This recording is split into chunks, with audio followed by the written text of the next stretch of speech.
Hello, nkuko rero mwanya mubisa mu makomantere ngo ndabigishe guteka ibitumbura vy'akanovera naje. Twagiye amandazi aca rero ubwato yakore harakenerwa ifarine, hagakenerwa ico kirungo naco kirakenerwa ca hefu, vanilla nani nakiriwe gusa nayikuye muri Belgique, iyo nani vanilla nayikuye ngaha mu Budagi. Ayo naho n'amagi nana arakenerwa kugira ngo dukore ibitumbura biryoshe cane gose. Iyo naho ni carbonate, iyo carbonate rero nayo nayikuye mu Birigi naho ni havuye. Aho naho n'amata none arakenerwa kugira ngo dukore ibitumbura bimeze fresh biryoshe. Aho n'amakoto none arakenerwa. Iyo none ni yogurt nayo ni cyangwa yaote ivanukwe no yitwa ivanukwe no bivwa mu kirimi cawe none irakenerwa.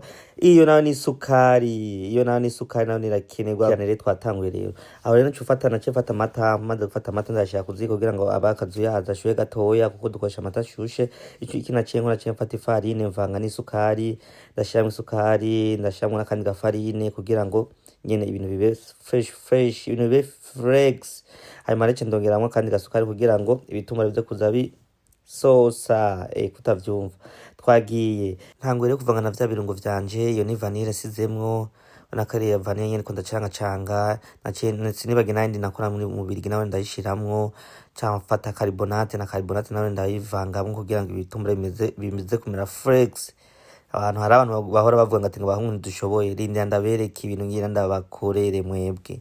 Aho naciye ntango ari ndabivanga amaze kubivanga naciye mfata amavuta ya elayo ndashiramo nawe nyene uravanga kugira ngo ibintu bimere flex. Cyangwa iyo udafise ya elayo ukoresha asanzwe nawe ni fresh. Aho naciye mfata ndashiramo ya mata y'akazuyazi y'iwacu kugira ngo bize kumera neza.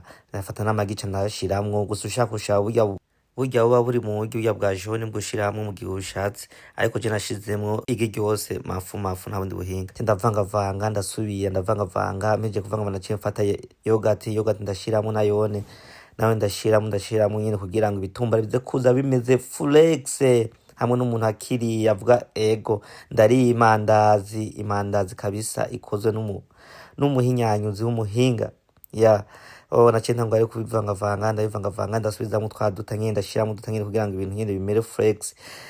Amata nyene y'akazuyazi kiraza gushira amata akanye kuko ntibiba bimeze flex, ariko ushiramo nyene ashushe nyene naciye mfata ndongeramwo yandi magi naho kurabibona ndashiramo amagi nyene biravana nyene ko nyene ubishaka wewe. Aho ndi muri nasizemwo indani ndimo akanyamwe indani kugira ngo nyene ize ifise ikara ya bien.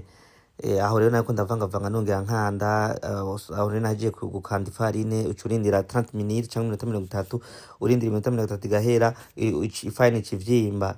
Imaze kuvyimba ukacuyikurayo ukacuyikanda fresh uyiforma bien n'ibituma nyine ubishaka nyine gukora.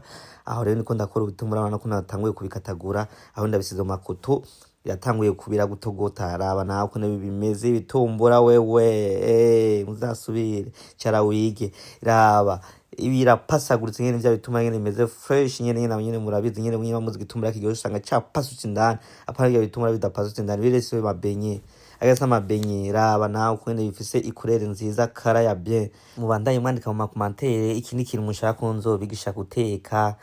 Ndahari ku bwanyu. Aho naciye niforoma mu gitumba nditeka ndikaranga. Aho rero nayo nahejeje kubiteka ndavuga ati eka ndabige numvize ko bimeze byari biryoshe. Naciye ndabikoze umusuru wiwacu cyangwa igikoma.